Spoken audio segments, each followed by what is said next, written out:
നമ്മുടെ ഇന്നത്തെ ജ്വാല ഓൺലൈൻ മീറ്റിങ്ങിലെ വിഷയം അവതരിപ്പിക്കുന്നത് സ്റ്റെപ്പ് 1, സ്റ്റെപ്പ് 3, സ്റ്റെപ്പ് 2, 3 സ്റ്റെപ്പുകൾ നമ്മളോട് വിശദീകരിച്ച് അതിനെപ്പറ്റി സംസാരിക്കുന്നത് ഫിലിപ്പ് ജോൺ മുംബൈയാണ്. ഫിലിപ്പ് ജോൺ സാറിനെ ജ്വാല ഓൺലൈൻ ഗ്രൂപ്പ് മീറ്റിങ്ങിലേക്ക് ഹൃദയപൂർവ്വം സ്വാഗതം ചെയ്യുന്നു. ഫിലിപ്പ് സാറെ, നമുക്ക് തുടങ്ങാം.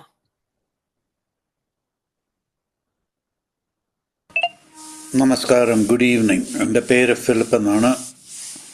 ഞാൻ ആൽക്കഹോളിക്സ് അനോണിമസ്.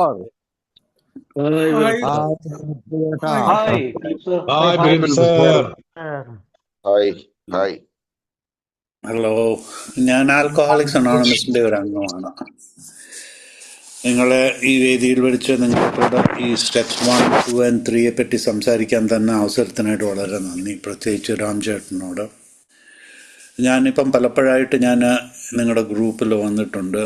ബട്ട് എനിക്ക് തന്നെ മനസ്സിലാകുന്നില്ല നിങ്ങളുടെ ഫാൻസി എന്തുവാ എന്നെ പറ്റി. ഞാനൊരു മലയാളം പറയുന്നവനാണ്, പകുതി മലയാളവും പകുതി ഇംഗ്ലീഷും സംസാരിക്കുന്ന ആളാണ്. എനിവേ, ഇതിനകത്ത് നോക്കാനുള്ളത് മെസ്സേജാണ്. അതിനുള്ള എന്താണ് സന്ദേശം, ആ സന്ദേശമാണ് നമ്മൾ നോക്കേണ്ടത്. ഞാൻ ഒരു മദ്യപാനിയാണെന്ന് ഞാൻ പറഞ്ഞു. ഒരു മദ്യപാനിയുടെ വാട്ട് ഈസ് ഒരു റെഫറൻസസ് എന്തോ ആണ് ഒരു മദ്യപാനിയുടെ. Any individual who cannot guarantee his or her behaviour after they picked up that first drink is essentially an alcoholic. അപ്പം ഏതോ ഒരു വ്യക്തി ആദ്യത്തെ ആ ഒരു ഡ്രിങ്ക് എടുത്തു കഴിഞ്ഞിട്ട് പിന്നെ അവനെ പറ്റി തന്നെ ഒരു ഗ്യാരണ്ടി ഇല്ലയെന്ന് പറയുന്ന ഒരാളാണ് ആൽക്കഹോളിക് എന്ന് പറയുന്നത്. ഞാൻ ആ ഒരു ഡ്രിങ്ക് എടുക്കുന്നത് ഒരു ഈസ് ആൻഡ് കംഫർട്ടിന് വേണ്ടിയാണ്. നമ്മുടെ ബിഗ് ബുക്കിനകത്ത് പറയുന്ന men and women drink essentially because they like the effect produced by alcohol. The sensation is so elusive that while they admit it is injurious, they cannot after a time differentiate the true from the false. To them, their alcoholic life seems to be the normal one.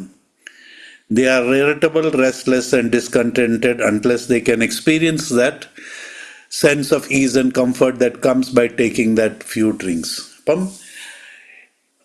ഒരു മദ്യപാനി കുടിക്കുന്നതിൻ്റെ കാരണം എന്തോ അവന് because അതിൻ്റെ ആ effect, ആ sensation, alcohol produce ചെയ്യുന്ന ആ sensation അവനിൽ വരുന്നതിൽ. പക്ഷേ ഇത് മറ്റുള്ളവർക്ക് എന്തുകൊണ്ട് ബാധ്യമാകുന്നില്ല? ഈ 100-ൽ ഇപ്പം ആൽക്കഹോളിക്സ് എത്ര എന്ന് പറഞ്ഞാൽ 1 in 7, 7-1 who come into contact with ആൽക്കഹോളുമായിട്ട് കോണ്ടാക്ട് വരുന്നവർ, അതിൽ ഒരാൾ എസെൻഷ്യലി ആൻ ആൽക്കഹോളിക് ആണെന്ന് പറയുന്നില്ല. 7-1 ആൽക്കഹോളുമായിട്ട് സംബന്ധിച്ച് കഴിയുമ്പോൾ may essentially become an alcoholic. So alcoholism എന്ന് പറയുന്ന ഒരു എൻ്റെ അറിവിൽ ഇതൊരു ജനറ്റിക് ആയിട്ടുള്ള ഒരു ഡിസോർഡർ. അത് ഡിഫൈൻ ചെയ്തിട്ടില്ല, നമ്മുടെ ബുക്കിനകത്ത് എഴുതിയിട്ടില്ല. എൻ്റെ ഗ്രാൻഡ് ഫാദർ, എൻ്റെ അങ്കിൾസ്, ഇവരെല്ലാം കുടിച്ച്, എൻ്റെ മദർ വരെ ഒരു അഡിക്റ്റീവ് പേഴ്സണാലിറ്റി ആയിരുന്നു. പുള്ളിക്കാരിയുടെ അഡിക്ഷൻ ഈ മരുന്നായിരുന്നു. പിൽ പൂപ്പിംഗ് എന്ന് പറയും, മരുന്നായിരുന്നു. സെൽഫ് ഡയഗ്നൈസ് ചെയ്ത് സ്വന്തമായിട്ട് ഉള്ള മരുന്നെല്ലാം കഴിക്കുമായിരുന്നു എൻ്റെ അമ്മ. സോ ആ ഹെറിഡിറ്ററി ആയിട്ടുള്ള ഒരു കുഴപ്പം. എന്നാൽ എനിക്ക് 2 അനിയന്മാരുണ്ട്. അവർക്ക് ഈ കുടിക്കാനുള്ള കുഴപ്പമില്ല. അവർ കുടിച്ചു കഴിഞ്ഞാൽ അവർ പാട്ടുപാടുകയും രസം ഉണ്ടാക്കും. പക്ഷേ പിറ്റേ ദിവസം അതിനെപ്പറ്റി ചോദിച്ചാൽ അവർക്ക് അതിനെപ്പറ്റി ഒരു ഛേദമില്ല. They not interested. പക്ഷേ എൻ്റെ കാര്യം അങ്ങനെ അല്ലായിരുന്നു. ഞാൻ തിരിഞ്ഞു നോക്കുമ്പോൾ എനിക്ക് ജീവിതത്തെ നിയന്ത്രിക്കാനും ജീവിതം ജീവിക്കുവാനും ജീവിതത്തോട് മല്ലിട്ട് മുന്നോട്ട് നീങ്ങുവാനുള്ള ഒരു കഴിവില്ലാത്ത ഒരു വ്യക്തിയായിരുന്നു ഞാൻ.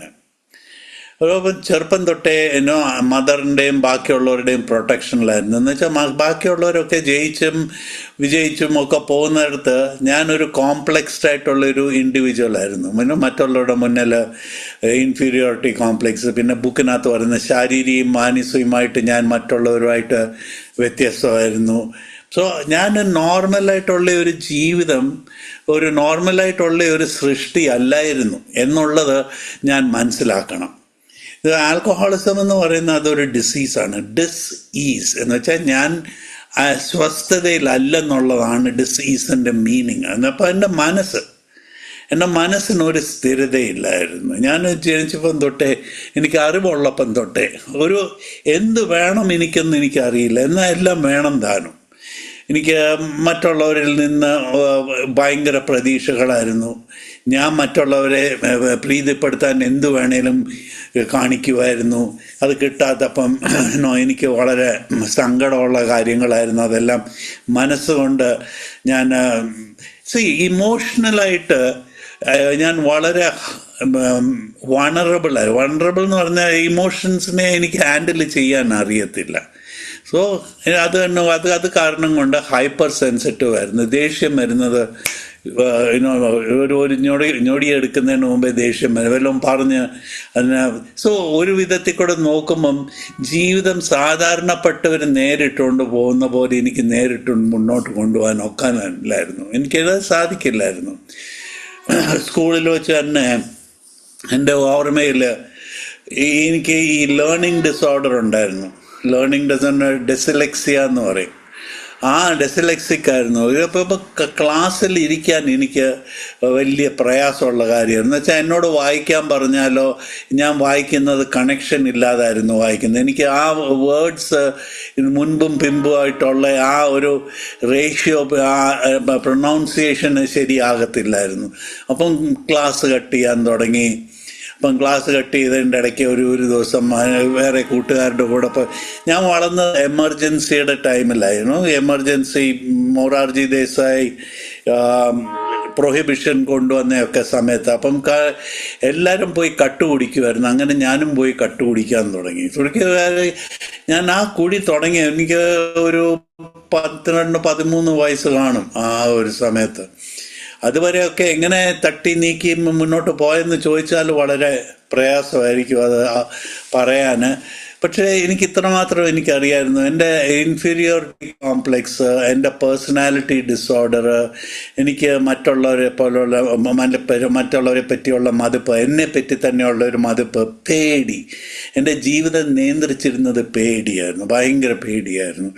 ചെയ്യുന്നത് എന്നാൽ കുറ്റം ചെയ്യാൻ പ്രേരിപ്പിക്കുകയും ചെയ്യുമായിരുന്നു. ആ പേടിയിൽ നിന്ന് എനിക്കൊരു കിക്ക് കിട്ടുമായിരുന്നു. അത് കേൾക്കുമ്പം മനുഷ്യർക്ക് അതൊരു അഡ്വേഴ്സ് ഇഫക്റ്റായിട്ട് തോന്നും. പക്ഷെ ആ പേടിയിൽ നിന്ന് വല്ലതും കുരുത്തക്കേട് കാണിച്ചിട്ട് പിടിക്കാതിരിക്കുമെന്നെങ്കിൽ പിടിക്കുമോ എന്നുള്ള പേടി, അത് പിടിക്കാതിരിക്കുമായിരുന്നെങ്കിൽ എന്നും പറഞ്ഞ് കാറ്റ് ഒരു ശ്വാസം വിട്ട് ഒരു പോക്കുണ്ടായിരുന്നു. സോ ഇങ്ങനെയൊക്കെയുള്ള ത്രിൽസ് ആയിരുന്നു എൻ്റെ വളർച്ചയിലുള്ളത്. അതിൻ്റെ ഇടയ്ക്ക് ഈ പേടി മാറ്റാനായിട്ട് ഞാൻ എന്തും ചെയ്യുമായിരുന്നു. മറ്റുള്ളവരുടെ അറ്റൻഷൻ കിട്ടാനായിട്ടും പേടി മാറ്റാനായിട്ട് ഞാൻ പലതും കാണിക്കുമായിരുന്നു. ആ ഇടയ്ക്കിനാണ് ആൽക്കഹോൾ എനിക്ക് എൻ്റെ ജീവിതത്തിലോട്ട് വന്നത്. ആ മദ്യം എൻ്റെ ജീവിതത്തിൽ വന്നപ്പോൾ അത് ഞാൻ അന്നേരം കിട്ടിയ ഉടനെ ഞാൻ പറഞ്ഞു, ഇതായിരുന്നു ഞാൻ നോക്കിക്കൊണ്ടിരുന്നത്. ഇതുണ്ടെങ്കിൽ എനിക്ക് എന്തും ചെയ്യാൻ ഒക്കും എന്നുള്ളൊരു ധൈര്യം. ആ പേടി മാറി ധൈര്യമായി. ആ ധൈര്യം വെച്ചുകൊണ്ട് മുന്നോട്ട് നീങ്ങിപ്പോയി. എന്നിട്ട് ആൽക്കഹോൾ എന്ന് പറയുന്ന ഒരു പ്രോഗ്രസീവ് ഇൽനെസ്. അത്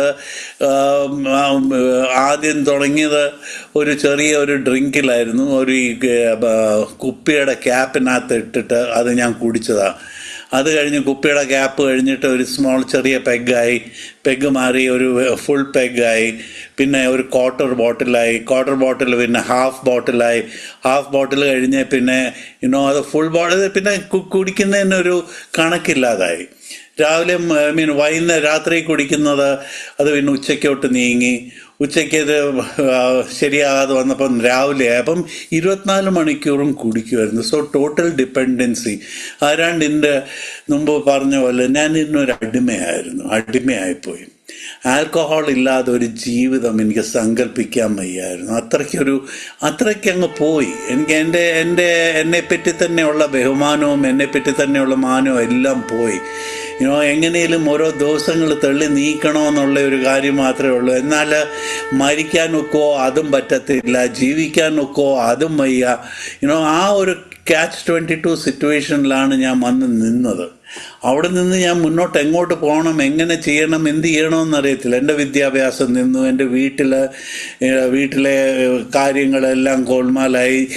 ഞാൻ വളരെ എൻ്റെ അനിയന്മാരും എൻ്റെ കുടുംബം എന്നെ വളരെ സപ്പോർട്ടീവായിരുന്നു. പക്ഷേ അവർക്കും ഒരു പരിധി വരെ എന്നെ ഹെൽപ്പ് ചെയ്യാൻ പറ്റുള്ളൂ.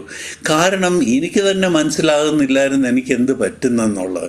എനിക്കാരെയും വിഷമിപ്പിക്കണമെന്നോ വേണ്ട ദിനം കാണിക്കണമെന്നോ വല്ലവരെയും ചീത്ത വിളിക്കണമെന്നോ ഇങ്ങനെ ഒരു ആഗ്രഹം ഇല്ലായിരുന്നു. ഞാൻ എൻ്റെ ഈ കുടി സമയത്ത് ഞാൻ നോക്കുവാണെങ്കിൽ 22 വർഷം കുടിച്ചു. ആ ഇതിൽ ഞാൻ ആദ്യം ആരോടും വഴക്കിടാൻ പോയിട്ടില്ല, തല്ലിനും അടിക്കൊന്നും പോയിട്ടില്ല. 1-2 ഇൻസിഡൻറ്റ് ഇവിടെയോ അവിടെയോ ഒക്കെ ഉണ്ടായിരുന്നു. ആരാണ്ട് ഒരു വലിയ സോഡ് എൻ്റെ പുറത്ത് ഊരി വന്ന് അങ്ങനെയൊക്കെയുള്ള. പിന്നെ ആക്സിഡൻറ്റ്സ് കുറേ നടന്നു, ഇങ്ങനെ മറ്റുള്ളവരുമായിട്ട് തെറ്റിപ്പിരിഞ്ഞിട്ടുണ്ട്.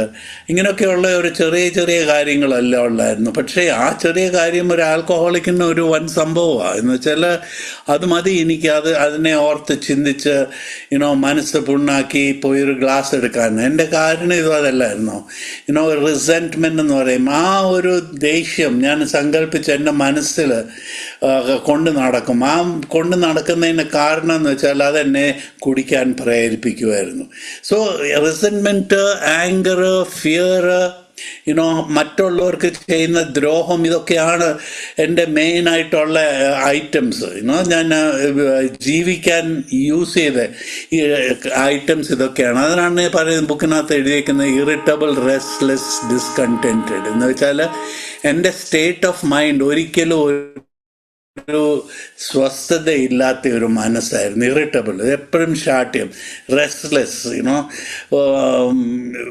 ഒന്നുകൊണ്ടും തൃപ്തിയില്ലാത്ത ഒരു ഡിസ്കണ്ടന്റ്, തൃപ്തിയില്ലാത്ത ഒരു ജീവിതം. സോ ഈ ഒരു ജീവിതം തീരെ അങ്ങ് വഹിക്കാൻ വയ്യാതാകുമ്പോൾ ഞാനൊരു ഡ്രിങ്ക് എടുക്കും. ആ ഡ്രിങ്ക് അപ്പോഴത്തേക്ക് ആ ഒരു കുറച്ച് സമയത്തേക്ക് അത് മൂടി വെക്കും. ഇപ്പം ഒന്ന് ആലോചിച്ച് നോക്കണം.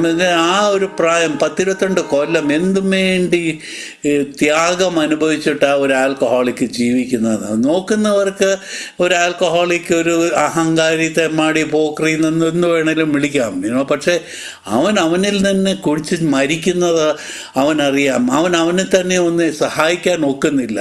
ആ ഒരു ഫ്രസ്ട്രേഷനാണ് ഒരു ആൽക്കഹോളിക്കിൻ്റെ അവസാന ദിവസങ്ങളിൽ. വേറെ ഒരു മാർഗമില്ല, വേറെ ഒരു മാർഗം കാണുന്നില്ല. അപ്രോച്ച് ചെയ്യുന്നവരെല്ലാം അഡ്വൈസ് തരുക, പക്ഷെ ഒരു സൊല്യൂഷൻ തരുന്നില്ല ആരും. So it's very difficult proposition. ആ ഒരു ഇതിലാണ് ഞാൻ ആൽക്കഹോളിക്സ് അനോണിമസിൽ വരുന്നത് 86-ൽ. ആദ്യം വരുമ്പോഴൊക്കെ ഈ ആൽക്കഹോൾ ഇല്ലാതെ ഒരു ജീവിതം എനിക്ക് ഒന്ന് ചിന്തിക്കാൻ പോലും വയ്യാത്ത ഒരു സാഹചര്യം. എന്ന് വെച്ചാൽ ഞാൻ അത്രയ്ക്കൊരു അടിമയാണ്. നമ്മുടെ നാട്ടിലൊക്കെ നമ്മൾ സിനിമയിലൊക്കെ കാണുമല്ലോ, ഈ അടിമകളായിട്ട് ജോലി ചെയ്യുന്നവരെ അവർക്ക് സ്വാതന്ത്ര്യം കൊടുത്തു കഴിഞ്ഞാൽ അവർക്ക് ആ സ്വാതന്ത്ര്യം ഉപയോഗിക്കാൻ അറിയില്ല. നമ്മുടെ ഒരു ചെറിയ ഉദാഹരണത്തിന് കിളി. നിങ്ങൾ പലരും കിളികളെ വളർത്തി കാണും. അതിനെ കൂടിനകത്തിട്ട് വളർത്തിയാൽ അത് കുറച്ച് കഴിഞ്ഞ് അതിനെ അഴിച്ചു വിട്ടാൽ മറ്റുള്ള കിളികൾ അതിനെ കൊല്ലുകയോ അതിനെ അവിടുന്ന് പറപ്പിക്കുകയോ ചെയ്യും. കാരണം അതിന് സ്വാതന്ത്ര്യമായിട്ട് ജീവിക്കാൻ അറിയത്തില്ല. എന്ന് പറഞ്ഞ പോലെ ഒരു ആൽക്കഹോളിക്ക് പലപ്പോഴും കുടി നിർത്തിയിട്ടുണ്ട്, പക്ഷെ അത് നിർത്തിയിരിക്കാൻ അവനെ കൊണ്ട് സാധിച്ചിട്ടില്ല. കാരണം അവൻ ആ കിട്ടുന്ന സ്വാതന്ത്ര്യം എങ്ങനെ ഉപയോഗിക്കണം, അതെങ്ങനെ നിയന്ത്രിക്കണം, അവനെ തന്നെ നിയന്ത്രിക്കണമെന്ന് അവനറിയില്ല. അത് പല രാജ്യങ്ങളിലും നോക്കിയാൽ, ഇറാൻ, ഇറാഖ് എന്നൊക്കെ, അവർക്കെല്ലാം സ്വാതന്ത്ര്യം കിട്ടിയതാണല്ലോ. ആ സ്വാതന്ത്ര്യം കിട്ടിയത് അവർക്ക് ഉപയോഗിക്കാൻ അറിയാതെ അവർ പിന്നെയും തിരിച്ച് ആ പഴയ റൂളിങ്ങിലോട്ട് തന്നെ, ഡിക്റ്റേറ്റർഷിപ്പിലോട്ട് പോകുന്നതന്നെ കാണും. ബിക്കോസ് അവരൊരു അടിമയായിട്ടേ അവർക്ക് ജീവിക്കാൻ അറിയുള്ളൂ. അത് കാണിക്കുന്ന ഞാൻ പറയുന്ന ഉദാഹരണം നിങ്ങൾക്ക് മനസ്സിലാവുമെന്ന് വിശ്വസിക്കുന്ന, ആരെയും കുറ്റപ്പെടുത്താൻ വേണ്ടി പറയുന്നതല്ല, അത് ഒരു എക്സാമ്പിളായിട്ട് പറയുന്നതേ ഉള്ളൂ. സോ ആ ഒരു സ്വാതന്ത്ര്യം ഹാൻഡിൽ ചെയ്യാൻ അറിയാത്ത കാരണമാണ് ഞാൻ പിന്നെയും തിരിച്ച് കുടിക്കാൻ പോകുന്നത്. ആ ഇറിറ്റബിൾ, റെസ്റ്റ്ലെസ്, ഡിസ്കണ്ടന്റഡ് എന്ന് പറയുന്നത് അതിൻ്റെ വാട്ട് യു കോൾ സൊല്യൂഷൻ എന്തായിരുന്നു? ആ ഇറിറ്റബിൾ, റെസ്റ്റ്, അതിൻ്റെ സൊല്യൂഷൻ ആയിരുന്നു ആൽക്കഹോൾ. ഞാൻ ആ ഇറിറ്റബിൾ, റെസ്റ്റ്ലെസ്, ഡിസ്കണ്ടന്റഡ് ആയിട്ടുള്ള ആ ഒരു ജീവിതം, എനിക്ക് ജീവിക്കാൻ വയ്യ, നിയന്ത്രിക്കാൻ വയ്യ, എൻ്റെ തല എന്നെ തിന്നാൻ തുടങ്ങുമ്പോൾ ഞാൻ പോയൊരു ഡ്രിങ്ക് എടുക്കുമ്പം അത് ശാന്തമാകും. സോ അതിൻ്റെ സൊല്യൂഷനായിരുന്നു ആൽക്കഹോൾ എന്ന് പറയുന്നത്. പക്ഷേ ഞാൻ ആൽക്കഹോളിന് ഞാൻ അലർജിക് ആൽക്കഹോളിന്. ഞാൻ ഒരു പെഗ് കുടിച്ചാൽ എനിക്ക് നിർത്താനൊക്കത്തില്ല. ഞാൻ കുടിച്ച് പിന്നെ അത് കുടിച്ച് തീരെ തലയ്ക്ക് ലെവലില്ലാതെ വരുന്നേരം വരെ കുടിക്കണം. 1 drink is not enough and 100 are too little എന്ന് പറയും. അപ്പോൾ ഒരു ഡ്രിങ്ക് കൊണ്ട് എനിക്ക് ഒരിക്കലും നിർത്താനൊക്കത്തില്ല. സാധാരണപ്പെട്ടവന്, ഒരു നോർമൽ ഡ്രിങ്കറിന് ഒരു ഡ്രിങ്ക് ചെയ്ത് കഴിഞ്ഞിട്ട് അവന് വേണ്ടെന്ന് പറയാം. രാവിലെ ജോലിക്ക് പോകണം, അല്ലെങ്കിൽ പിള്ളേരെ സ്കൂളിൽ കൊണ്ടുപോകണം, അല്ലെങ്കിൽ ഭാര്യ വഴക്കുണ്ടാക്കും എന്നൊക്കെ പറഞ്ഞ് അവർ അത് നിർത്തും. പക്ഷെ ആൽക്കഹോളിക്ക് ഒന്ന് കുടിക്കാൻ തുടങ്ങിയാൽ പിന്നെ അവൻ്റെ മോട്ടീവ്സ്, എൻ്റെ അണ്ടർസ്റ്റാൻഡിങ് വളരെ ക്ലിയർ. ഞാൻ 1-2 ഡ്രിങ്ക് ചെയ്യുന്നു കുടിക്കത്തുള്ളൂ. അത് കുടിച്ചു കഴിഞ്ഞ് ഞാൻ മര്യാദവനായിട്ട് വീട്ടിൽ പോയി ചാപ്പാടും കഴിച്ച് ദൈവത്തിനെയും വിളിച്ചിട്ട് കിടന്നുറങ്ങാമെന്ന്. പക്ഷെ അത് ഒരിക്കലും സാധിക്കത്തില്ല. സോ ആ ഒരു സ്ഥിതിയിലാണ് നോർമലായിട്ടുള്ള മനുഷ്യർ ഒരു ആൽക്കഹോളിക്കിനെ അഡ്വൈസ് ചെയ്യുന്നത്. അപ്പോൾ ഇതിനായിട്ടൊരു പരിഹാരം, ഒരു പോംവഴി കണ്ടെത്താനാണ് ആൽക്കഹോളിക്സ് അനോണിമസ് വന്നത്. അപ്പോൾ ആധ്യാത്മികമായിട്ടുള്ള, സ്പിരിച്വലായിട്ടുള്ള ഒരു പ്രോഗ്രാം. ഞാൻ കുടിക്കാൻ നിർത്താത്തതിൻ്റെ കാരണം എന്താണെന്ന് വെച്ചാൽ, എനിക്ക് ആധ്യാത്മികമായിട്ട് എനിക്ക് വളർച്ചയില്ലായിരുന്നു. എൻ്റെ അറിവ്, അതിനെപ്പറ്റിയുള്ള വികാരങ്ങൾ തീരെ ഇല്ലായിരുന്നു. So spiritual growth is the main component. അപ്പോൾ ആ സ്പിരിച്വലായിട്ട് ജീവിക്കാനും ജീവിതത്തെ മെല്ലിടാനായിട്ട് ആൽക്കഹോളിക്സ് അനോണിമസ് ഒരു 12 പടികൾ നമുക്ക് തന്നിട്ടുണ്ട്. ആ 12 പടികളിൽ കൂടെ ആത്മീയമായിട്ട് ജീവിതത്തെ നേരിട്ടിട്ട് എനിക്ക് എന്നെ തന്നെ മനസ്സിലാക്കിക്കൊണ്ട് മറ്റുള്ളവരുടെ ചിന്തകളിൽ ഞാൻ ഇടപെടാതെ മുന്നോട്ട് ജീവിച്ച് പോകാനുള്ള ഒരു വഴി. ഇതായിരുന്നു എൻ്റെ പ്രോബ്ലം. എനിക്ക് എന്നെപ്പറ്റി തന്നെ ഒരു മതിപ്പില്ല. സ്വയം എനിക്ക് വേണ്ടി എന്നെപ്പറ്റി തന്നെ ചിന്തിക്കാൻ ഒരു കഴിവില്ലാത്ത ഒരു വ്യക്തിയായിരുന്നു ഞാൻ. സോ ആ വ്യക്തിത്വം, ആ ഒരു ആത്മീയമായിട്ടുള്ള ഒരു ഉണർവ് ഉണ്ടാകാനായിട്ട് ഈ 12 പടികൾ, ആ ഉണർവ് ഉണ്ടാക്കാനായിട്ട് പ്രേരിപ്പിച്ചത് ആൽക്കഹോളാണ്. എന്ന് വെച്ചാൽ കുടിച്ചാൽ ഇനി മരിച്ചു പോകും എന്നുള്ളത്. We were at the jumping off places എന്ന് പറയും ആൽക്കഹോളിക്സ് അനോണിമസിലെ ബുക്കിനകത്ത്. അപ്പം ഞാൻ ഇനിയും കുടിച്ചാൽ ഞാൻ ചാടി മരിക്കും എന്ന് പറയും. പക്ഷേ സെൽഫ് നോളജ് മാത്രം മതിയോ ഇതും കൊണ്ട്? ഞാൻ ആൽക്കഹോളിക്സ് അനോണിമസിൻ്റെ ബുക്ക് കിട്ടി. അത് പഠിക്കാനും, അത് പ്രാക്ടീസ് ചെയ്യാനും, അത് വായിക്കാനും, അത് തന്നെ തിരിച്ചറിയുവാനും ഉള്ള ഒരു കഴിവൂടെ ദൈവം നമുക്ക് തരുന്നുണ്ട്. അതാണ് ഫെലോഷിപ്പ് എന്ന് പറയുന്നത്. ഒറ്റയ്ക്ക് ഒരാൾ സോബറാകുന്നതെന്ന് പറയുന്നത് വളരെ പ്രയാസപ്പെട്ട ഒരു കാര്യമാണ്. പക്ഷേ ഈ കൂട്ടായ്മ കൂടെ സോബറാകുന്നതെന്ന് പറയുന്നത് എളുപ്പമുള്ള കാര്യം. ഇതിനു മുമ്പേ ആരാണ്ട് സൂചിപ്പിച്ചു, ഒരു സ്പോൺസറും ഒക്കെ ആയിട്ട് ചെയ്യുന്നത്. അത് പക്ഷേ അടുത്ത സ്റ്റെപ്പിലാണ് വരുന്നത്. അത് ഇപ്പോഴത്തെ ഇതിൽ എന്നെ പ്രേരിപ്പിച്ചതും എന്നെ റെഡിയാക്കിയതും ആൽക്കഹോളാണ്. എന്ന് വെച്ചാൽ ഞാൻ ഇനിയും കുടിച്ചാൽ മരിച്ചു പോകും. എൻ്റെ ഈ ഒരു 30-31 വയസ്സായപ്പോഴത്തേക്ക് എൻ്റെ എല്ലാ റിലേഷൻഷിപ്സും എൻ്റെ കയ്യിൽ നിന്ന് പോയി. ഭാഗ്യത്തിന്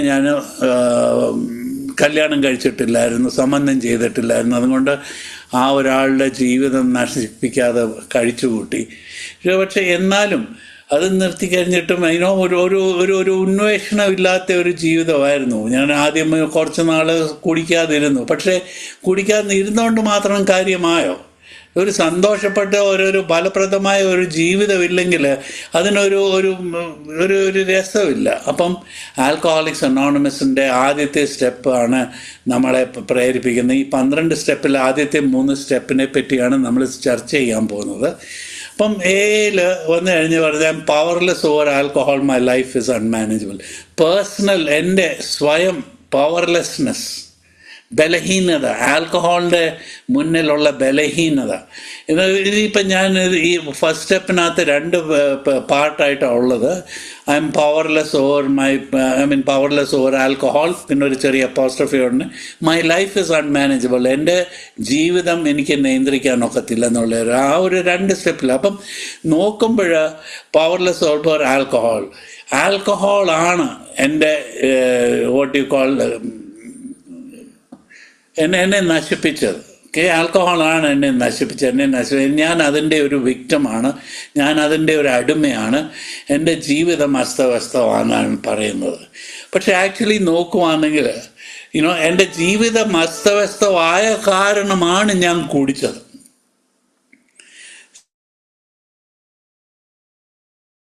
എൻ്റെ എൻ്റെ ജീവിതത്തിൽ ഞാൻ തിരിഞ്ഞു നോക്കി, ഞാൻ നേരത്തെ സംസാരിച്ച എൻ്റെ ബലഹീനതകളും എൻ്റെ കാര്യക്കുറവിൻ്റെ കുറച്ച് വെച്ച് ഞാൻ സംബന്ധിച്ച ആ ബലഹീനതകളാണ് എന്നെ ആൽക്കഹോൾ കുടിപ്പിച്ചത്, എന്നെ കുടിപ്പിക്കാൻ പ്രേരിപ്പിച്ചത്. എന്ന് വെച്ചാൽ എനിക്ക് മനസ്സമാധാനം വേണം. എൻ്റെ തല നിറച്ച് ഓരോരുത്തർ കയറി ഇരുന്ന് നിരങ്ങും അങ്ങ്. ഞാൻ പറയുന്ന റെൻറ്റ് തരാതെ ഒരുപാട് പേര് എൻ്റെ തലയിൽ താമസിക്കുന്നുണ്ട്. അവരെ എല്ലാം കൊണ്ടാണ് ഞാൻ രാത്രി കിടക്കാൻ പോകുമ്പോൾ ഉറക്കം വരുമോ? ഇല്ല. എല്ലാവനും ഒരുത്തന് കാശ് കൊടുക്കാനുണ്ട്, ഒരുത്തൻ എന്നെ ചീത്ത പറഞ്ഞു, മറ്റവൻ എൻ്റെ പെണ്ണും പിള്ളെ കണ്ണിറുക്കി. ഇത് വേണ്ട. അന്നത്തെ ഒരു ദിവസത്തേക്ക് വേണ്ടിയ ഡോസേജ് മുഴുവൻ കൊണ്ടാണ് കിടക്കാൻ പോകുന്നത്. അപ്പോൾ ഈ ഉറക്കം വരുന്നില്ലെങ്കിൽ എന്ത് ചെയ്യാൻ നോക്കും? ഞാൻ ഇറിറ്റബിൾ, റെസ്റ്റ്ലെസ്, ഡിസ്കണ്ടൻറ്റഡ്. ഞാൻ പോയൊരു ഡ്രിങ്ക് എടുക്കും. ഇപ്പം ഈ മണ്ടയ്ക്ക് കിടന്നുകൊണ്ട്, ഈ പാർലമെൻറ്റിൽ കിടന്നുകൊണ്ട് അടി ഇടുന്നതൊന്ന് ശാന്തമാക്കണമല്ലോ, അതിന് വേണ്ടി പോയി കുടിക്കുന്നത്. അപ്പം എൻ്റെ അൺമാനേജബിലിറ്റിയാണ് എന്നെ കുടിക്കാൻ പ്രേരിപ്പിച്ചത്. പക്ഷേ ഞാൻ എൻ്റെ ബാഡ് ലക്കിന് ഞാൻ ആൽക്കഹോളിന് അലർജിക്കാണ്. ആ ഒരു ഡ്രിങ്ക് കുടിച്ചു കഴിഞ്ഞാൽ പിന്നെ എനിക്ക് നിർത്താൻ ഒക്കത്തില്ല. പവർലെസ് ഓവർ ആൽക്കഹോളും എൻ്റെ ലൈഫ് ബീങ് അൺമാനേജബിലിറ്റി. എനിക്ക് ഒരു തീരുമാനം എടുക്കാൻ ഒക്കത്തില്ല. എൻ്റെ അൺമാനേജബിലിറ്റി അതുപോലായിരുന്നു. കാശ് തന്നാൽ കൈകാര്യം ചെയ്യാൻ അറിയത്തില്ല. മറ്റുള്ളവരായിട്ടുള്ള റിലേഷൻഷിപ്സ് നിലനിർത്താൻ അറിയത്തില്ല. അത് തിരിഞ്ഞു നോക്കുകയാണെങ്കിൽ നമ്മുടെ വീടുകളിൽ തന്നെ നമ്മൾ എന്തും വേണ്ടി ദ്രോഹം ചെയ്തിട്ടുണ്ട്. പക്ഷേ ഇതിനകത്തെ ഫാക്റ്റ് എന്തുവാന്ന് വെച്ചാൽ, ഞാൻ വേണമെന്ന് വിചാരിച്ചല്ല ഇത് ചെയ്യുന്നത്. എൻ്റെ ആ ആൽക്കഹോളിസത്തിനെ പ്രൊട്ടക്റ്റ് ചെയ്യാൻ വേണ്ടി മാത്രമാണ് ഇത് ചെയ്യുന്നത്. കാരണം ഈ ആൽക്കഹോൾ ഇല്ലെങ്കിൽ എൻ്റെ ജീവിതം എന്താകുമെന്നുള്ള ഒരു വിചാരം എനിക്കുണ്ട്. ഈ ആൽക്കഹോൾ ഇല്ലെങ്കിൽ ഞാൻ ഞാൻ നിസ്സഹായിയാവും. പേടികൾ എന്നെ തിന്നും, ഞാൻ ചത്തുവും. ഈ ഒരു പേടി കാരണം തന്നെ ഇപ്പം ആര് ആൽക്കഹോളിനെ പറ്റി സംസാരിച്ചാലും എന്നെ അഡ്വൈസ് ചെയ്താലും ഞാൻ അവരെ തള്ളി നീക്കുമായിരുന്നു. അവരെ ഞാൻ എന്നിൽ നിന്ന് ദൂരെ നിർത്തുമായിരുന്നു. കാരണം അത്രയ്ക്കായിരുന്നു ആൽക്കഹോളിന് എന്നോടുള്ള ഹോൾഡ്. അതിപ്പോൾ ഈ സ്റ്റെപ്പിൽ വന്നപ്പോൾ ആദ്യമായിട്ടാണ് എനിക്കൊരു അറിവ് വരുന്ന, ഒരു പ്രൊഫൗണ്ട് പേഴ്സണാലിറ്റി ചേഞ്ച് എന്നിൽ ഉണ്ടാകുക. ഒരു വ്യത്യസ്തമായിട്ടൊരു എന്നിൽ നിന്ന് തന്നെ ഒരു ദിവ്യ ശക്തി എന്നിൽ പ്രവർത്തിക്കുന്നതെന്നുള്ള ഒരു ഓർമ്മ എനിക്ക് വരികയാണ്, ഒരു വിചാരം വരികയാണ്. ഇതില്ലായിരുന്നു. ഞാൻ ആ ആദ്യത്തെ സ്റ്റെപ്പ്, അത് കാരണം എന്താണെന്ന് വെച്ചാൽ എനിക്ക് മനസ്സിലായി, ഞാൻ സറണ്ടർ ചെയ്തില്ലെങ്കിൽ എൻ്റെ ജീവിതം തീർന്നു. I M finished. ഇനി അങ്ങോട്ട് ഇതിൽ മുന്നോട്ട് ഇനിയും റെഫറൻസ് ഇല്ല. ഞാൻ എന്ത് കാണിച്ചാലും ഞാൻ രക്ഷപ്പെടത്തില്ല. അപ്പം രക്ഷപ്പെടാനുള്ള ഒരു മാർഗം ഇത് മാത്രമേ ഉള്ളായിരുന്നു, ഒരു കംപ്ലീറ്റ് സറണ്ടർ. ഒരു 100%. ഈ ഒരു സ്റ്റെപ്പേ ഉള്ളൂ നമുക്ക് കംപ്ലീറ്റ് ആയിട്ട് ആത്മീയമായിട്ട് എടുക്കാൻ നോക്കുന്നത്, അങ്ങുള്ളിൽ നിന്ന്.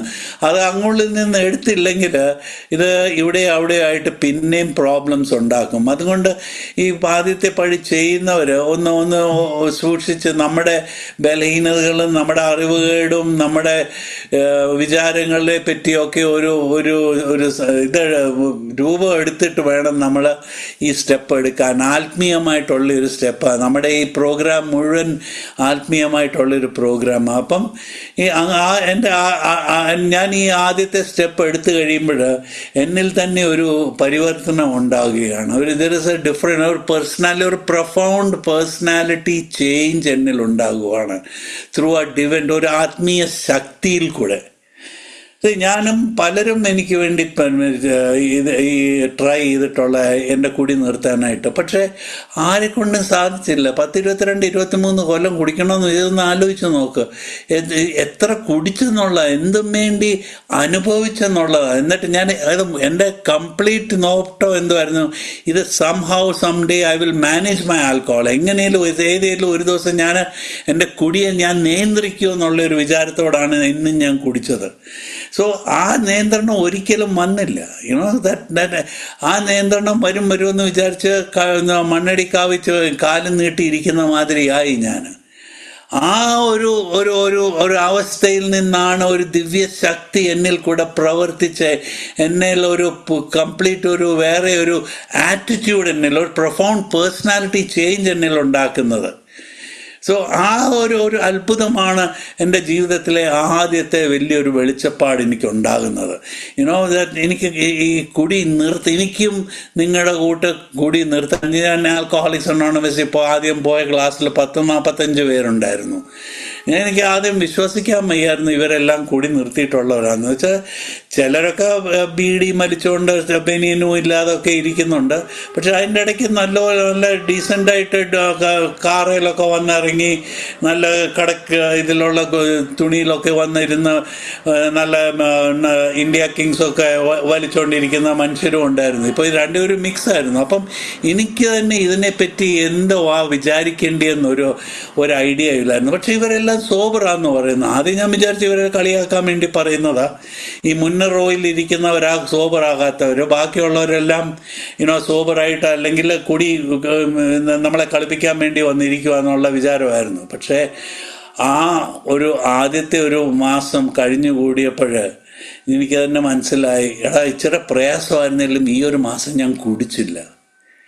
പ്ലസ് എൻ്റെ കൂടെ എന്നെ പ്രേരിപ്പിക്കാനും എനിക്ക് എൻകറേജ്മെൻറ്റ് തരാനുമായിട്ട് പലരും ഉണ്ട്. എന്നിട്ട് അവരെന്നെ നിന്നെ ഒരു ദിവ്യശക്തി, ഗ്രൂപ്പ് ഓഫ് ഡ്രങ്ക്സ്, കള്ളുകൂടന്മാരുടെ ഒരു കൂട്ടായ്മ GOD ഫാക്ടർ എനിക്ക് ഇൻട്രൊഡ്യൂസ് ചെയ്തു. അത് കേൾക്കുന്നത് എനിക്ക് വലിയൊരു ദേഷ്യമായിരുന്നു. വെച്ചാൽ എൻ്റെ വിചാരത്തിൽ ദൈവം എനിക്ക് വേണ്ടി ഒന്നും ചെയ്തിട്ടില്ലെന്നുള്ളതായിരുന്നു. അല്ലെങ്കിൽ ഞാൻ ഇത്രയും സഹിക്കണമായിരുന്നു, ഇത്രയും പ്രയാസത്തിൽ കൂടെ പോകണമായിരുന്നു. മറ്റുള്ളവരുടെ നിന്ന് എനിക്ക് എന്നെ തന്നെ ഇല്ലാത്ത മതിപ്പ്, പ്രയാസം, കാശില്ലായ്മ, രോഗങ്ങൾ, മറ്റുള്ളവരുടെ വായിലിരിക്കുന്ന വേണ്ടാതിനം കേൾക്കാൻ, എന്ത് പ്രയാസമുള്ളൊരു കാര്യമാണ്. നമ്മൾ വേറെ ഒരു മുറിയിൽ ഇരിക്കുമ്പോൾ നമ്മളെപ്പറ്റി വല്ലവരും ഈ ഫ്രണ്ട് റൂമിൽ നിന്ന് സംസാരിക്കുമ്പം അത് വളർന്നു പോകും. ഒരു വല്ലാത്ത ഒരു വേ ഓഫ് ലൈഫും ഫീലിങ്ങുമാണത്. പക്ഷേ ഈ ഫസ്റ്റ് സ്റ്റെപ്പ് എടുത്തു കഴിഞ്ഞാൽ ഒരു 2 ആഴ്ച 3 ആഴ്ച ഒരു മാസമായപ്പോഴത്തേക്കും ഞാൻ കുടിക്കാതിരുന്ന ആ 10-25 ദിവസം കുടിക്കാതിരുന്നപ്പം എനിക്ക് തന്നെ ഒരു മതിപ്പ് എന്നെപ്പറ്റി ഉണ്ടായി. ഇനി എനിക്ക് കുടിക്കണ്ട എന്നുള്ളൊരു വിചാരം വരുന്നു. എന്നാലും പ്രയാസങ്ങളും മറ്റുള്ള ആർഗ്യുമെൻസും വരുമ്പം എൻ്റെ മനസ്സ് immediately goes let's take A drink, ഒരു ഡ്രിങ്ക് എടുത്താൽ ഇതിനെല്ലാം പരിഹാരം ഉണ്ടാകുമെന്നുള്ള ആ ഒരു വിചാരം മനസ്സിൽ വന്നിട്ടില്ല.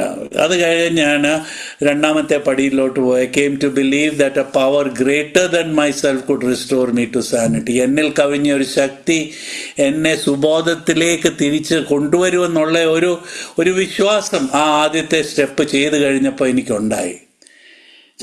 ഒരു അത്ഭുതം തന്നെയാണ്. എന്നെക്കൊണ്ട് ഒരിക്കലും നിർത്താനൊക്കാത്തില്ലെന്ന് വിചാരിച്ച ഒരു കാര്യം ഇപ്പം ഞാൻ നിർത്തിയെന്ന് വെച്ചാൽ അത് സംഹൗ എനിക്കത് മാനേജ് ചെയ്യാൻ പറ്റുന്നുണ്ട്. എന്നാലും എനിക്കതിലൊരു ഫുൾ ഫെയ്ത്ത് വന്നിട്ടില്ല, ഒരു വിശ്വാസം വന്നിട്ടില്ല.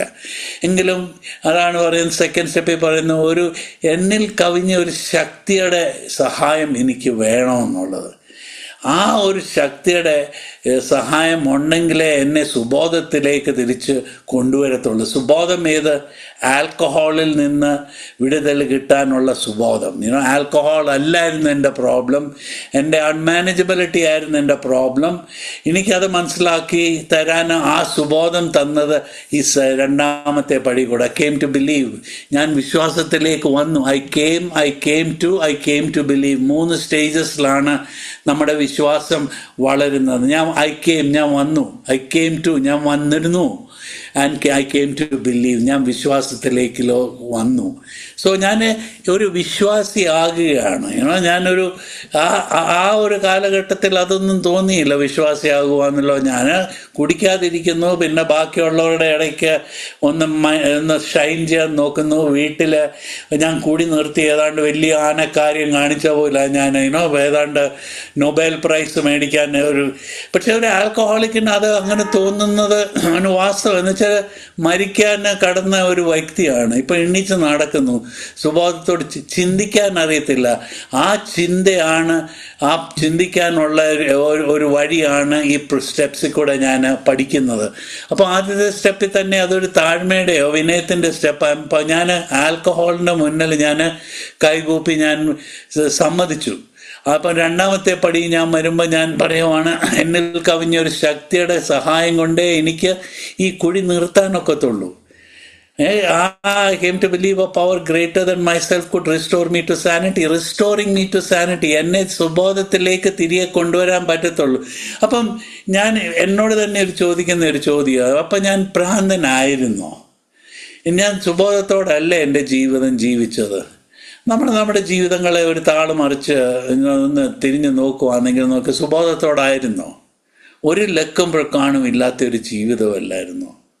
ജീവിക്കാൻ അറിയാൻ വയ്യാത്തത് ചില ഭ്രാന്തന്മാരുടെ കൂട്ടായിരുന്നു. ഭ്രാന്തന്മാർക്ക് പിന്നെയും വല്ല വിവരവും ഉണ്ടായിരിക്കും, എന്നാലും ഒരു ആൽക്കഹോളിക്കിന് അത്രമാത്രം ഇല്ലാത്ത വിവരവും ഇല്ലാത്ത ഒരു ജീവിതമാണ്. ഒന്നിനെപ്പറ്റി ഒരു വില കൽപ്പിക്കത്തില്ല, ഒന്നിനെപ്പറ്റി ഒരു റെസ്പെക്റ്റ് ഇല്ല. ജീവിച്ചു പോകുന്നു. എങ്ങനെ ജീവിച്ചു പോകുന്നു ചോദിച്ചാൽ അത് ദൈവകൃപ മാത്രമാണ്. ഇന്ന് ഞാൻ തിരിഞ്ഞു നോക്കുമ്പോൾ ഞാൻ ആ അനുഭവത്തിൽ കൂടെ പോയില്ലായിരുന്നെങ്കിൽ ഇന്ന് ഞാൻ നിങ്ങളുടെ മുമ്പിൽ സംസാരിക്കാൻ ഒക്കത്തില്ലായിരുന്നു. അപ്പം എന്നെ പറ്റിയുള്ള വിചാരം ആ കാലത്തെ ദൈവത്തിന് എന്തോ ഉണ്ടായിരുന്നു. അത് കാരണമാണ് എന്നെ സോബറാക്കി. എത്രയോ കോടി മനുഷ്യർക്ക് ഈ ഡ്രിങ്കിങ്ങിൻ്റെ പ്രോബ്ലം ഉണ്ട്. എത്ര പേർക്ക് ആൽക്കഹോളിക്സ് അനോണിമസിൽ വരാനുള്ള സൗഭാഗ്യം കിട്ടിയിട്ടുണ്ട്? ഇല്ലല്ലോ.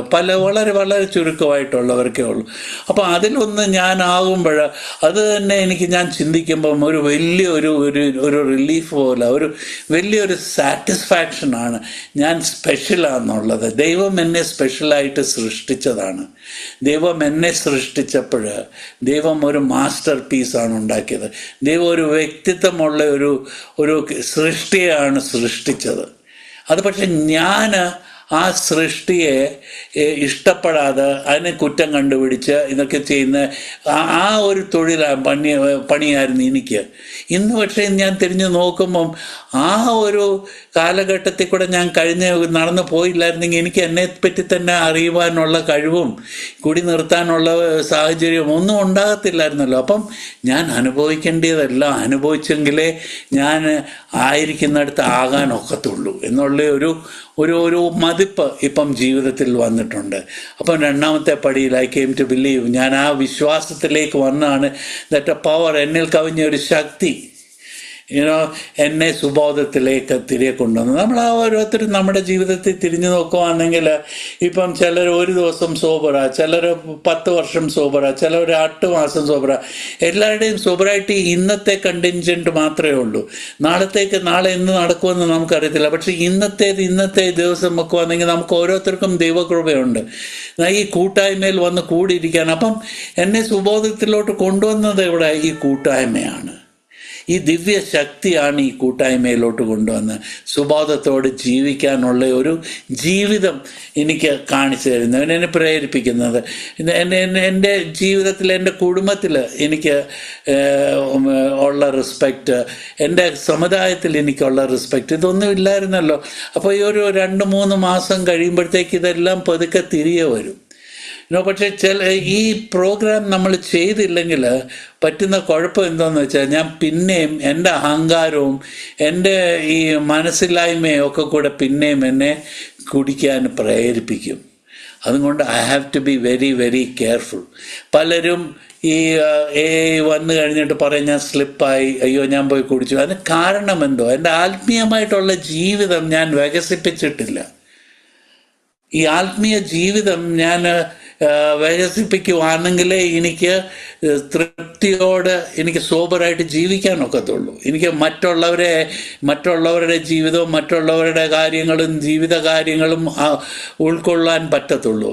ഇത് ഉൾക്കൊള്ളാൻ വയ്യാത്ത കൊണ്ടല്ലേ ഞാൻ കുടിച്ചത്. അപ്പോൾ ഈ ഉൾക്കൊള്ളാനായിട്ട് ഞാൻ ഈ ദൈവസഹായം രണ്ടാമത്തെ പടി തുറന്ന് എന്നെ സുബോധത്തിലേക്ക് കൊണ്ടുവന്നെന്ന് പറയും.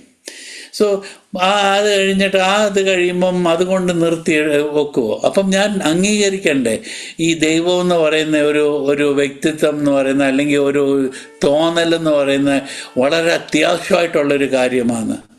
അപ്പോൾ അതാണ് മൂന്നാം പടി വരുന്നത്, മെയ്ഡ് എ ഡിസിഷൻ. ഞാനൊരു തീരുമാനം എടുത്തു. ഞാൻ എൻ്റെ തെറ്റുകുറ്റങ്ങളും ഭാരങ്ങളും എല്ലാം ദൈവം മുമ്പാകെ ഞാൻ സമർപ്പിക്കാൻ പോകും. Made a decision to turn. ഞാൻ പോകുന്ന വഴി ശരിയായിട്ടുള്ള വഴിയല്ല. ഞാൻ ആ വഴിയിൽ നിന്ന് തിരിഞ്ഞ് ദൈവ വഴിയിലേക്ക് ഞാൻ നടക്കാൻ തുടങ്ങി. I turn my will and my life. Will എൻ്റെ ചിന്ത, എൻ്റെ ആഗ്രഹങ്ങൾ, മൈ ലൈഫ്, എൻ്റെ ജീവിതവും എൻ്റെ ആഗ്രഹവും എൻ്റെ ജീവിതം എല്ലാം ഞാൻ ദൈവം മുമ്പാകെ സമർപ്പിക്കും. വളരെ ഡിഫിക്കൽട്ടായിട്ടുള്ളൊരു കാര്യമാണ്. ഇന്നത്തെ ദിവസവും ഞാൻ രാവിലെ എണീച്ച ദൈവമേ നിൻ്റെ ഹിതം നടക്കട്ടെ എന്ന് പറഞ്ഞു കഴിഞ്ഞാൽ പിന്നെ ഉടനെ അതിനെപ്പറ്റി അങ്ങ് മാറുന്നു. പിന്നെ എൻ്റെ ഹിതമാണ്. പിന്നെ എന്തെങ്കിലും കോലാഹലം ഉണ്ടായി കഴിയുമ്പോഴാണ് അയ്യോ ഞാൻ ചെയ്തത് തെറ്റായിപ്പോൾ, ദൈവമേ ഫോർഗിവ് മീ എന്ന് പറയുന്നത്. സോ അതൊരു ഒരു ഒരു ഒരു കണ്ടിന്യൂസ് ആയിട്ടുള്ള ഒരു പ്രോസസ്സല്ല അത്. ബിക്കോസ് സെൽഫിൽ എന്ന് പറഞ്ഞാൽ തൻകാര്യം എപ്പോഴും മുന്നേ നിൽക്കും. ആ തൻകാര്യത്തെ നമ്മൾ ഒരു അടപ്പിട്ട് കൺട്രോൾ ചെയ്ത് വെക്കാൻ ദൈവത്തിൻ്റെ സഹായമുണ്ടെങ്കിലേ പറ്റത്തുള്ളൂ. അത് പക്ഷേ ഞാൻ എല്ലാത്തിലും തികഞ്ഞ ഞാൻ കഴിഞ്ഞിട്ടേ ഉള്ളൂ ബാക്കി എന്നുള്ള ഒരു വിചാരമുള്ള ഒരു വ്യക്തിയായിരുന്നു ഞാൻ. അപ്പം അങ്ങനെയുള്ളൊരു വ്യക്തിക്ക് ദൈവം ഹിതം മാനിക്കാൻ ഇച്ചിരി പ്രയാസമുണ്ട്. പക്ഷേ ഈ പ്രോഗ്രാമിൽ ഞാൻ ആ പ്രോഗ്രാം നമ്മളെ വിധിച്ചിട്ടോ പറഞ്ഞു തന്നിട്ടുള്ള പോലെ ചെയ്തില്ലെങ്കിൽ കൊട്ട് ഷുവറായിട്ടും കിട്ടും. പക്ഷെ ഞാനൊന്ന് ആലോചിച്ച് നോക്കട്ടെ. ഞാൻ തിരിഞ്ഞ് നോക്കുമ്പോൾ ഞാൻ എന്തും വേണ്ടി പ്രോബ്ലംസാണ് എൻ്റെ തലയിൽ ഞാൻ കൊണ്ടു നടന്നത്. പേടി, വ്യക്തിവൈരാഗ്യം, മറ്റുള്ളവരുമായിട്ടുള്ള കുശുമ്പും കുഞ്ഞായ്മയും, മറ്റുള്ളവരുടെ സെക്ഷുവലായിട്ടുള്ള പ്രോബ്ലംസ്, ഇതെല്ലാം തലയിൽ ഇങ്ങനെ കിടന്നുകൊണ്ട് ഒരു സൊല്യൂഷൻ ഇല്ലാതെ കിടന്നുകൊണ്ട് കാര്യം ചില ഭൂതങ്ങൾ കയറി ഇരിക്കുന്ന പോലെ കിടക്കുക അതിനൊരു സൊല്യൂഷനില്ല. ഇതിനെപ്പറ്റി ഞാൻ സംസാരിച്ചിട്ടില്ല, ഇതിനെപ്പറ്റി ഞാൻ ചിന്തിച്ചിട്ടില്ല. ഈ പ്രോബ്ലംസൊക്കെ വരുമ്പോൾ ഞാൻ അതെടുത്ത് അങ്ങ് വിഴുങ്ങും അത്. സോ ഇതെല്ലാം എൻ്റെ മനസ്സിനകത്ത് കിടന്ന് ഇങ്ങനെ തിങ്ങി കൂടി കിടക്കുവാണ്. എപ്പോഴാ പ്രഷർ കുക്കർ പൊട്ടിത്തെറിക്കുന്ന പോലെ നമുക്കൊക്കെ ദേഷ്യം വരുമ്പോൾ നമ്മൾ മറ്റുള്ളവരുടെ മുമ്പിൽ പൊട്ടിത്തെറിക്കും. സോ ആ ഒരു ആറ്റിറ്റ്യൂഡ് അത് മാറണമെങ്കിൽ അത് എന്തുകൊണ്ടാണ് അങ്ങനെ വരുന്നതെന്ന് നമ്മൾ ചിന്തിക്കണം. പക്ഷെ ആദ്യം നമ്മുടെ ഈ പ്രയാസങ്ങൾ ദൈവം മുമ്പാകെ നമ്മളെ സമർപ്പിക്കണം, ദൈവം മുമ്പാകെ കൊണ്ടുവെക്കണം. ഒരു ശിശു അവൻ്റെ പിതാവിൻ്റെ മുന്നേ കൊണ്ടുവന്ന് അവൻ്റെ പ്രോബ്ലംസ് കാണിക്കുന്ന പോലെ എൻ്റെ ഫാദറിൻ്റെ മുന്നിൽ എനിക്കെന്തെങ്കിലും കാശിന് ആവശ്യമുണ്ടോ, അല്ലെങ്കിൽ ഇമോഷണലായിട്ട് വല്ല പ്രോബ്ലംസ് ഉണ്ടോ, അല്ലെങ്കിൽ സെക്ഷുവലായിട്ടുള്ള വല്ല പ്രോബ്ലംസ് ഉണ്ടോ, എൻ്റെ ഫാദറിനോട് സംസാരിക്കാൻ എനിക്ക് ഫ്രീഡം ഇല്ലായിരുന്നെങ്കിൽ എനിക്കൊരു സ്പോൺസർ ഉണ്ടാവും. ആ സ്പോൺസറിനോട് സംസാരിച്ച് ആ ഒരു സബ്ജക്റ്റിന് ഒരു തീരുമാനം, ഒരു സൊല്യൂഷൻ കണ്ടെത്തുമായിരുന്നു. സോ ആ ഫാദറിനിടയ്ക്ക് പിന്നെ അതിൽ നിന്ന് നമുക്ക് കിട്ടുന്ന ഒരു ആശ്വാസം. ഇപ്പം ഞാൻ വിചാരിക്കുന്ന അല്ലല്ലോ എപ്പോഴും ശരിയായിട്ടുള്ള കാര്യം ഇത്. പക്ഷെ എൻ്റെ തലയിൽ ഞാൻ മറ്റുള്ളവരുമായിട്ട് ചർച്ച ചെയ്യാത്തതിൻ്റെ കാരണം എപ്പോഴും ഞാൻ ചിന്തിക്കുന്നതാണ് എപ്പോഴും റൈറ്റ് എന്നുള്ള ഒരു ഇതാണ്. ഈ ബിഗ് ബുക്കിൻ്റെ 62-ാമത്തെ പേജിൽ, ഇംഗ്ലീഷ് പേജിൽ ഉള്ളത് selfishness, self centeredness that we think is the root of our problem. Selfishness, തൽക്കാര്യം, സ്വാർത്ഥതയാണ് നമ്മുടെ ഏറ്റവും വലിയ പ്രോബ്ലം. അതിൽ നിന്ന് വിടുതൽ കിട്ടാനായിട്ടാണ് ഈ പ്രോഗ്രാം നമ്മളെ പഠിപ്പിക്കുന്നത്. ഇപ്പം അതിൽ നിന്ന് വിടുതൽ കിട്ടണമെങ്കിൽ ഒരു ദൈവകൃപ അല്ലെങ്കിൽ ഒരു സഹായം ഇല്ലെങ്കിൽ പറ്റത്തില്ല. അത്ര വലിയ ഭാരമാണ് നമ്മളത് കൊണ്ട് നടക്കുന്നത്. ഇത് നമ്മളെ ഭ്രാന്ത് പിടിപ്പിക്കുന്നത്. ഈ ഭ്രാന്ത് പിടിക്കാതിരിക്കാനാണ് ഞാൻ ഈ കുടിക്കുന്നത്. ഇപ്പോൾ ആ കുടി നിർത്തി ഈ ദൈവമായിട്ട് ഈ ഗോഡ് ഫാക്ടർ എൻ്റെ കള്ളിന് പകരം അല്ലെങ്കിൽ ആൽക്കഹോളിന് മദ്യത്തിന് പകരം ഈ ഗോഡ് ഫാക്ടറുമായിട്ടത് ഞാൻ വാട്ട് യു കോൾ ഇക്വേറ്റ് ചെയ്യുകയാണ്. അപ്പം കള്ളാണെങ്കിൽ കുടിച്ചാൽ ഉടനെ നമുക്ക് അതിൻ്റെ ഇഫക്റ്റ് കിട്ടും. പക്ഷെ ഈ പ്രെയർ ആൻഡ് മെഡിറ്റേഷനും ഒക്കെ കഴിയുമ്പോൾ ഒരു ഇച്ചിരി പ്രയാസമുള്ള കാര്യമാണ്. എന്ന് വെച്ചാൽ അത് തെളിഞ്ഞു വരാൻ ഇച്ചിരി സമയമെടുക്കും. പക്ഷെ എന്നെ പോലുള്ള ആൽക്കഹോളിക്കിന് എല്ലാം ഉടനെ നടക്കണമെന്നുള്ള വിചാരക്കാരനാണ്. അപ്പോൾ അതുകൊണ്ട് കുറെ കൂടെ ഒക്കെ തല്ലുകൊണ്ടിട്ട് മിക്കുള്ളവരും ദൈവസന്നിധിയിൽ ദൈവത്തിൻ്റെ മുമ്പിലെല്ലാം പ്രസൻറ്റ് ചെയ്യുന്നത്. സോ ആ ഒരു ഫാക്ടർ, ഗോഡ് ഫാക്ടർ, ഞാൻ പറഞ്ഞ പോലെ ഞാൻ എപ്പോഴും ഒരു ഉദാഹരണം കൊടുക്കുന്ന, പിള്ളേർ സ്കൂളിൽ പോകുമ്പോൾ ഇപ്പോഴത്തെ കാലത്തെ സ്കൂളിൽ പോകുന്ന ഒരു 4ാം ക്ലാസ് 5ാം ക്ലാസ്സിലുള്ള പിള്ളേരൊക്കെ അവരേക്കായി വെയിറ്റ് ഉണ്ട് അവരുടെ ബാഗിന്. പിന്നെ സ്കൂൾ ബസ്സും കയറി അല്ലെങ്കിൽ ഓട്ടോറിക്ഷയിൽ റൈഡ് കരുത് അല്ലെങ്കിൽ കയറി പോയി വരുമ്പോൾ ചിലപ്പം ആ ഉച്ചയ്ക്ക് വീട്ടിൽ വരുമ്പോഴത്തേക്ക് വളരെ ക്ഷീണിതനായിരിക്കും. അപ്പം ഒരു ദിവസം നോക്കുമ്പം അവൻ്റെ ആ കൊച്ചിൻ്റെ പിതാവ് സ്കൂളിൽ പോയി അവനെ എടുക്കാൻ ചിന്തിക്കുന്നു. അപ്പം ആ സ്കൂളിൽ ആ കൊച്ച് അവൻ്റെ ഫാദറിനെ കാണുമ്പോൾ അവൻ്റെ മുഖത്ത് വീഴുന്ന സന്തോഷം ഒന്നും അറിയിക്കാനില്ല. അപ്പോഴത്തേക്ക് അവൻ്റെ ഭാരം, അവൻ്റെ സ്കൂൾ ബുക്സ് അവന് ഭാരമായിട്ട് തോന്നുന്ന അവൻ്റെ ഫാദർ എടുക്കുവാണ്. അവൻ്റെ ഭാരം അത്രയും ലൈറ്റായി. അവനിപ്പം പിന്നെയും അവന് ഉറക്കം വന്ന് ക്ഷീണിതനായ റീജുവനേറ്റഡായി. അവൻ്റെ കൂട്ടുകാരുടെ പോയി കളിക്കാനൊക്കെ പ്രേരിപ്പിച്ചു.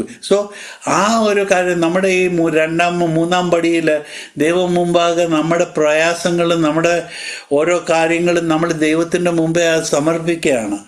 അപ്പം നമുക്കൊരു വലിയ ഒരു വിടുതൽ കിട്ടിയ പോലാണ് ആ ഒരു ഇത്. വേറെ ഒരു കഥ പറയുന്നത്, 3 മാക്രികൾ ഒരു കുളത്തിൽ ഒരു തണ്ടയിൽ ഇരിക്കുവാണ്. ആ തണ്ടയിൽ ഒരു മാക്രി അവിടെ ഇരുന്ന് പറയും, ഞാൻ ചിന്തിക്കും, ഞാൻ ചാടാൻ പോവുക, വെള്ളത്തിലോട്ട് ചാടാൻ പോവുക എന്ന്. അപ്പോൾ എത്ര മാക്രിയുണ്ട്? മിക്കുള്ളവരും പറയും 2 ഉണ്ടെന്ന്. പക്ഷേ ഒരു മാക്രി ചിന്തിച്ചിട്ടേ ഉള്ളൂ അത് ചാടാൻ പോവുകയാണ്, അത് ചാടിയിട്ടില്ല. അത് ഡിസൈഡഡ് ടു ജംപ് എന്ന് പറഞ്ഞ പോലെ നമ്മുടെ ജീവിതം, നമ്മൾ ദൈവം മുമ്പാകെ എന്നും നമ്മൾ ഡിസൈഡ് ചെയ്യുക, നമ്മൾ പ്രയത്നിക്കുവാണ്. ഞാനൊരു കാർ മേടിക്കാൻ വിചാരിക്കുക, ഞാൻ തീരുമാനിച്ചെന്ന് പറഞ്ഞുകൊണ്ട് ഞാൻ മേടിച്ചില്ലല്ലോ. സോ വീട് പണിയണമെന്ന് തീരുമാനിച്ചു. പക്ഷെ ഞാൻ ഓരോ തീരുമാനം എടുക്കുവാണ്. ആ തീരുമാനത്തിലോട്ട് പിന്നെ we can work towards those decisions പക്ഷേ ഇതിനു മുമ്പ് ഞാൻ ഒരു തീരുമാനവും എടുക്കാൻ റെഡിയല്ലായിരുന്നു. ഞാൻ എടുത്ത തീരുമാനങ്ങളെല്ലാമാണ് എന്നെ ആൽക്കഹോളിക്സ് അനോണിമസിലോട്ട് കൊണ്ടുവന്നത്. ആ തീരുമാനത്തിൽ നിന്നാണ് എനിക്ക് പറ്റിയ അനുഭവങ്ങളെല്ലാം കാരണം എന്നെ ആൽക്കഹോളിക്സ് അനോണിമസിൽ കൊണ്ടുവന്നത്. സോ ഐ ഹാവ് ടു എൻ്റെ തീരുമാനങ്ങൾ, എൻ്റെ അമ്മ, എൻ്റെ ബ്രദേഴ്സ്, എൻ്റെ ഫാദർ, ഇവരൊക്കെയാണ് എനിക്ക് വേണ്ടി തീരുമാനം എടുത്തത്. കാരണം ഞാൻ തീരുമാനം എടുക്കാൻ അർഹനല്ലായിരുന്നു. എടുത്ത തീരുമാനം മുഴുവൻ പൊട്ട തീരുമാനങ്ങളായിരുന്നു. അതെൻ്റെ ഞാൻ നേരത്തെ പറഞ്ഞ റിലേഷൻഷിപ്പ് ആണെങ്കിലും കാശാണെങ്കിലും മറ്റുള്ള ഏതൊരു സോഷ്യലായിട്ടുള്ള ഇവൻ്റ് ആണെങ്കിലും ഇതിലൊന്നിനും ഞാൻ ഒരു ഡിസിഷൻ എടുക്കാൻ കേപ്പബിൾ അല്ലായിരുന്നു.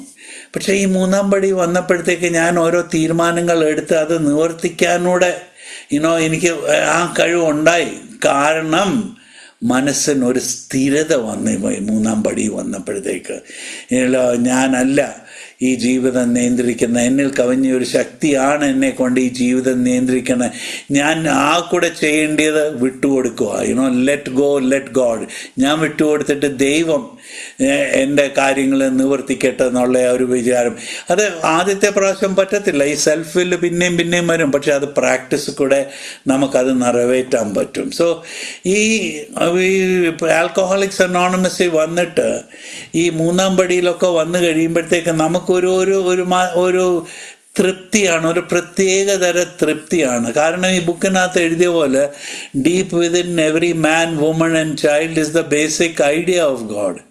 സോ എൻ്റെ ജന്മനാൽ തന്നെ ദൈവികമായിട്ടുള്ളൊരു വികാരം എന്നിലുണ്ട്. അത് പക്ഷേ പലതരമായിട്ടുള്ള incidence, calamity, pomp and other issues കാരണം അത് മറഞ്ഞിരിക്കുമായിരുന്നു. അതിനെ ഇപ്പം തുറന്ന് അതിനെ വികസിപ്പിച്ച് അതിൽ വളരുവാനുള്ള ജന്മനാലുള്ള ഒരു വരം നമ്മൾ എടുത്ത് ഉപയോഗിക്കുകയാണ്. ആ ഒരു വരത്തിന് നമ്മുടെ ജീവിതം നിയന്ത്രിക്കാൻ വിട്ടുകൊടുത്താൽ അത് ഉടനെ പറയുന്നത് 4-ാം പടിയിലോട്ട് പോകണമെന്ന്. പക്ഷേ ആ ഒരു വിചാരം എന്ന് പറയുന്നത് ചെയ്തിട്ടുള്ളവർക്കേ അത് മനസ്സിലാകുകയുള്ളൂ. ദൈവ സാന്നിധ്യത്തിൽ നമ്മൾ ദൈവത്തിനോട് ഓരോ കാര്യങ്ങൾ ചോദിക്കുന്നത് അത് നമ്മുടെ എളിമയാണ്. വി ആർ ഹമ്പിള് ചെയ്യുവാണ് നമ്മൾ. ഈ പ്രോഗ്രാം എന്ന് പറയുന്നത് കംപ്ലീറ്റ് അബൌട്ട് ഹ്യൂമിലിറ്റി. നമ്മുടെ ഈഗോയെ ഫ്ലാറ്റൻ ചെയ്ത് നമ്മളെ മറ്റുള്ളവരുമായിട്ട് ഇടപെടുവാനും നമ്മളോട് തന്നെ ആദ്യത്തെ ഈ 3 പടി നമ്മൾ ചെയ്ത് കഴിയുമ്പം തന്നെ നമുക്ക് ഒരുപാട് നമ്മളിൽ തന്നെ ഉള്ള ദൂഷ്യങ്ങൾക്ക് പരിഹാരം കിട്ടുവാണ്. ഞാൻ എന്നെ തന്നെ ക്ഷമിക്കാൻ തുടങ്ങി. എൻ്റെ അറിവില്ലായ്മ കൊണ്ടാണ് ഇതെല്ലാം പറ്റിയതെന്ന ഒരു വിചാരം വരുമ്പം എനിക്ക് തന്നെ എന്നെ ക്ഷമിക്കാനുള്ള ഒരു ആഗ്രഹം വരുന്നുണ്ട്. ആ ആഗ്രഹം നിറവേറ്റാനാണ് സ്റ്റെപ്പ് 3 കഴിഞ്ഞിട്ട് 4-ലോട്ടും 5-ലോട്ടും ഒക്കെ പോകുന്നത്. സോ ഈ 12 പടി നമുക്ക് തന്നത് ഞാൻ ആദ്യം പറഞ്ഞതുപോലെ, ഞാൻ സംസാരിച്ചതുപോലെ, ഈ അടിമത്തത്തിൽ നിന്ന് കിട്ടിയ സ്വാതന്ത്ര്യം എങ്ങനെ നമ്മൾ ഉപയോഗിക്കണം, ദൈവകൃപയും ദൈവകരുണയും ഇതായാലും എങ്ങനെ അത് ഉപയോഗിക്കണമെന്നുള്ള ഒരു വഴി കാണിച്ചു തരുന്നതാണ് ഈ പ്രോഗ്രാം. സോ ഓരോരുത്തർക്കും പല രീതിയിലാണ് ഇത് അനുഭവപ്പെട്ടത്. പക്ഷെ ആൽക്കഹോള് നമ്മളെ എല്ലാവരെയും അവസാനം ട്രീറ്റ് ചെയ്തത് ഒരുപോലാണ്. ആ ട്രീറ്റ്മെൻ്റ് ആണ് നമ്മളെ ഒരുമിച്ച് ഇവിടെ കാണാൻ പറ്റിച്ചത്. So thank you very much. നിങ്ങൾ ഓരോരുത്തരും നിങ്ങൾ വന്ന് ഞാൻ പറഞ്ഞത് നിങ്ങൾക്ക് മനസ്സിലായി, അല്ലെങ്കിൽ എൻ്റെ സന്ദേശം നിങ്ങൾക്ക് ഒരു അനുഭവമായെന്ന് വിചാരിച്ചുകൊണ്ട് ഞാൻ ഇന്നത്തെ ഇത് നിർത്തുന്നു. Thank you very much. വല്ല ചോദ്യമുണ്ടെങ്കിൽ I'm ready to answer. Thank you. Thank you. ഇത്ര നേരം കൊടുത്ത് ആയിരുന്നുണ്ട്